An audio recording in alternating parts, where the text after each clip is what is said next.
Flamengo fica no empate sem gols com o Botafogo e mais um lesionado. O que acontece com o Mengão? Tão querendo derrubar alguém? Será? Vamos falar sobre isso. Chega mais que o tio vai soltar o Urubu Rei pra cima dos Antes.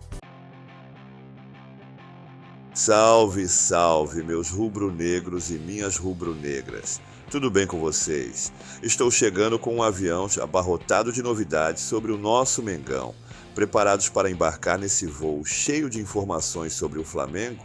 Então segura, porque é notícia quente atrás de notícia quente, direto para vocês, os torcedores mais apaixonados desse planeta. Mas antes de começar, tem um convite especial. Já se inscreveu aqui no canal, minha galera rubro-negra? É rápido, fácil e de graça. Rapaziada, clique no botão de inscrever-se ali embaixo e, claro, ative o sininho para receber todas as notificações e não perder nenhuma novidade do nosso Mengão.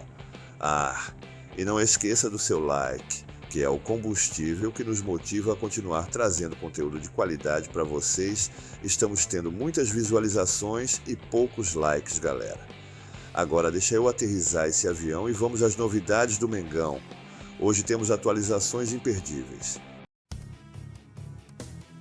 Rapaziada, vamos trocar uma ideia sincera sobre o que rolou ontem.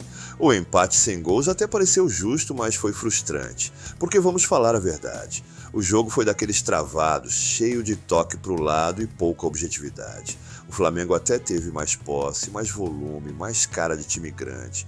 Mas e aí? Criar chance clara mesmo que é bom. Quase nada. O primeiro tempo até começou promissor. Com intensidade, para cima com 4 atacantes e impôs aquele estilo de jogo que a gente conhece bem. Troca de passes, domínio territorial e controle do ritmo. A bola ficava mais com o Mengão do que com criança em parque de diversão. Aos 25 minutos já eram 62% de posse. Só que dominar sem machucar o adversário é tipo pitbull com focinheira. Assusta, mas não morde. O Botafogo, mesmo pressionado, teve as mesmas 2 chances claras de gol que a gente. O Flamengo criou pouco, e quando criava, esbarrava na defesa. Em uma das melhores chances, o Luiz Araújo pegou de primeira dentro da área, a bola desviou, mas foi em cima do goleiro. E o Pedro, bem marcado, caçado o tempo todo. Quando conseguia sair da marcação, vinham logo com falta para parar o homem. Mas vamos falar disso mais pra frente. Agora, se liga nos desfalques. Do nosso lado, não tinha Eric Pulgar, Gerson, Plata e nem o D. Arrascaeta, que foi poupado por estar sem condições. O jeito foi escalar Everton Araújo, Cebolinha, Luiz Araújo, Bruno Henrique e Pedro. Ou seja, o ataque estava recheado, mas a engrenagem não girou como devia. Do lado do Botafogo também teve baixa. Bastos, Barbosa, Savarino, Matheus Martins e Arthur estavam fora. O técnico deles, Renato Paiva, optou por reforçar o meio com Alain e soltou o Cuiabano na esquerda com a dupla Rian Cruz e Igor Jesus mais à frente. Felipe Luiz tentou um Flamengo ofensivo com 4 atacantes de origem, na esperança de sufocar os caras desde o começo. E até deu certo por uns minutos, mas aí veio aquele velho problema. Posse de bola sem objetividade. A gente teve até bola longa para o Bruno Henrique e para o Cebolinha que geraram perigo, mas nada que arrancasse o grito da galera. David Ricardo ainda apareceu como vilão da nossa esperança, bloqueando finalizações promissoras de Pedro e Cebolinha. E quando o Flamengo dava uma cochilada no ataque, o Botafogo escapava até a nossa área. A estratégia, empurrar o adversário para dentro da área deles. Wesley se lançava pela direita, Luiz Araújo se movimentava entre Alex Telles e David Ricardo, e Cebolinha colado na ponta esquerda tentando abrir a defesa. No meio disso tudo, Pedro, sempre caçado, tentava se desmarcar entre os 2 zagueiros, mas a bola teimava em não chegar. Para piorar, toda vez que o homem passava pelos marcadores, era derrubado na falta. Não deixaram o Pedro jogar. Ele, sem alternativa, vinha buscar jogo no meio, longe da área onde é letal. O Flamengo seguia com volume, mas a intensidade foi caindo. A posse de bola também deu uma leve caída no fim do primeiro tempo, mas ainda era o Mengão que mandava no jogo. Só que volume sem definição vira desespero. Foram 3 boas chegadas antes dos 5 minutos do segundo tempo, mas nenhuma conclusão perigosa de verdade. E aí veio uma chance que quase fez o Maraca explodir. Escanteio para o Mengão, A bola sobra e bate em Everton Araújo. Era aquela bola que vai entrando devagarzinho, só que caiu no colo do goleiro. Aos 15 minutos, Felipe Luiz mexeu no time. Saíram Pedro e Bruno Henrique, entraram Juninho e Matheus Gonçalves. Substituições que deixaram a galera com a pulga atrás da orelha, já que o time precisava de referência na frente e acabou ficando sem o artilheiro. Mas o maior susto veio logo depois. Aos 20 minutos, De La Cruz sentiu um problema físico e não conseguiu nem esperar a substituição. O time ficou com um a menos em campo por alguns minutos e aí o caldo quase entornou. Numa dessas veio uma finalização que parecia fatal. Marlon Freitas chutou e quem apareceu? Rossi, o paredão, operando mais um milagre para salvar o Mengão. Defesaça que segurou o empate e evitou uma tragédia no Maraca. Já o Flamengo, quando teve um a mais em campo em situação parecida, não conseguiu fazer nada. Não chegou nem perto do gol adversário. Enquanto isso, bastou o Flamengo ficar com um a menos para sofrer um baita sufoco. A ideia do Felipe era povoar o ataque, usar a movimentação, pressionar. Mas o problema é que tudo ainda parece mecânico, sem inspiração, sem aquele toque que desmonta uma defesa. Depois de uma série de mexidas do Felipe Luiz, o time se desorganizou completamente. Léo Ortiz foi deslocado para jogar de volante, o Danilo entrou no jogo, Michaele veio no segundo tempo e Varela também entrou improvisado jogando como volante. O Flamengo até ensaiou uma pressão no fim do jogo com um chute cruzado perigoso do Alexandro, mas sem sucesso. O time não engrena e a pontuação não avança, só que o buraco é bem mais embaixo. Não é só falta de gol, é falta de alma, de conexão, de sinergia. É sempre a mesma novela. Começa com um futebol até envolvente, posse de bola, marcação alta, mas sem criar perigo real. O famoso arame liso. E aí vem o segundo ato do roteiro. O time desliga. Para de apertar junto, a marcação fica distante. Ninguém se aproxima para tabelar. Quer um exemplo gritante? A transmissão flagrou o Felipe Luiz implorando para os jogadores se aproximarem para bater um lateral no campo de defesa. Outra imagem. Rossi, nosso goleiro, no fim do segundo tempo, abandonando o gol para ir até o meio de campo gritar com o time para invadir a área adversária num escanteio. Isso diz muito.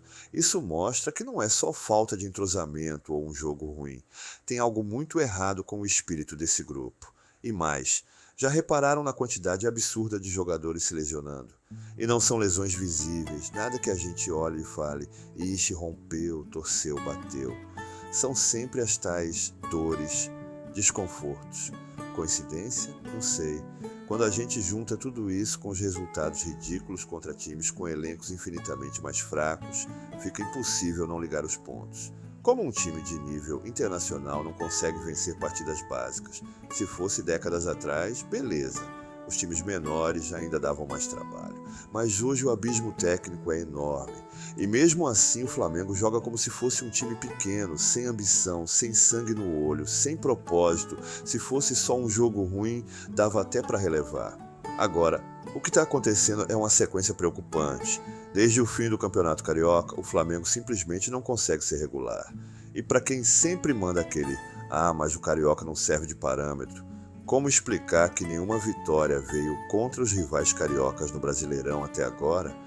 Antes a gente atropelava, passava por cima fácil. Hoje, o time não assusta mais ninguém.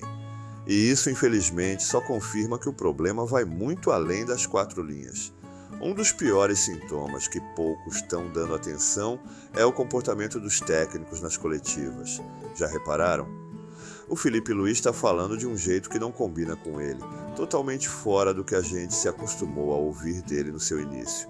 Na última coletiva, pós-jogo contra o Botafogo, ele soltou: "Eu estava perdido." Mano, isso é muito sério. Quando o treinador admite isso publicamente, é porque internamente já se rendeu, já sentiu que não está no controle. E quando o comandante perde o controle, o barco afunda. Esse é o tipo de coisa que mina a moral, não só da torcida, mas também dos jogadores que estão chegando agora. Imagina só a cabeça de um Danilo, que acabou de chegar querendo mostrar serviço. Ou o Alexandro, que apesar da idade ainda tem muito gás. E até o próprio Jorginho, que está para ser anunciado. Os caras chegam com fome, querendo conquistar espaço, ganhar títulos, mas se deparam com um ambiente tóxico de vaidade, sabotagem. Sabe o que acontece depois? O ciclo se repete, o técnico é derrubado. Os protagonistas que até então estavam desligados voltam a jogar sério. E quem chegou animado se sente traído, enganado e aí se desmotiva também. É o que a gente chama de ciclo vicioso.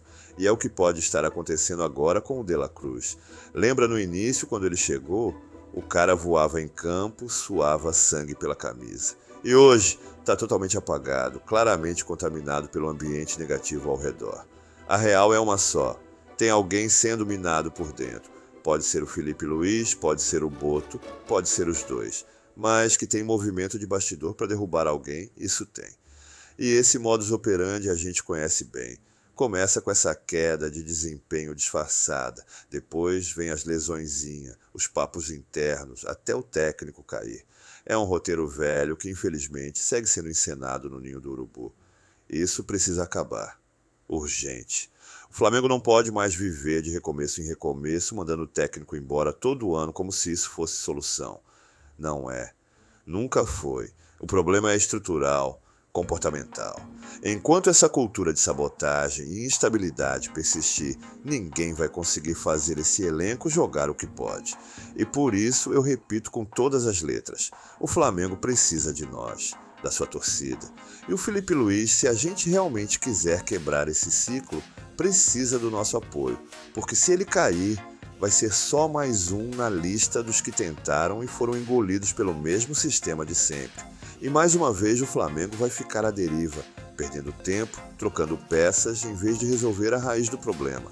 Claro, você não precisa concordar comigo, mas, sinceramente, tá tudo escancarado. É só abrir o olho. Tá na hora de dar um basta nessa novela repetida que só faz o Flamengo andar em círculos. Oi, amigos! Saudações rubro-negras! Tudo bem com vocês?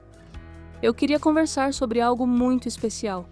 Os vídeos do canal estão alcançando muitas visualizações, o que é incrível. Mas sabe o que está faltando?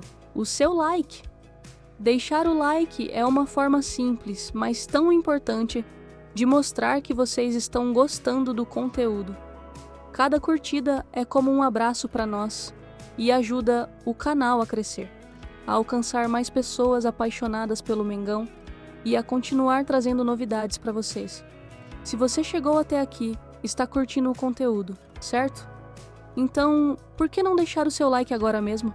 Eu ficarei imensamente grata. E se ainda não se inscreveram, que tal se juntar à nossa família? É rápido, fácil e vai garantir que vocês fiquem por dentro de tudo sobre o Flamengo. Muito obrigada pelo apoio de sempre e eu espero de coração contar com o carinho de cada um de vocês. Até mais! Por hoje é isso, pessoal. Antes de sair, quero lembrar a vocês que se ainda não se inscreveram no canal, aproveitem agora. Tem um botão aqui embaixo, é só clicar em inscrever-se. É totalmente gratuito e rápido e faz uma enorme diferença para o nosso crescimento. Não esqueça de ativar o sininho para receber todas as notificações. Assim você não perde nenhuma atualização ou novidade sobre o Flamengo. E claro, deixa o seu like. Isso ajuda muito a fortalecer o nosso trabalho e a trazer mais conteúdo de qualidade para vocês. Vamos juntos continuar construindo essa comunidade incrível. Valeu, galera. Tamo junto, porque aqui quem manda é o Mengão. Até a próxima. Fla 360 graus. Sua casa de notícias e paixão rubro-negra.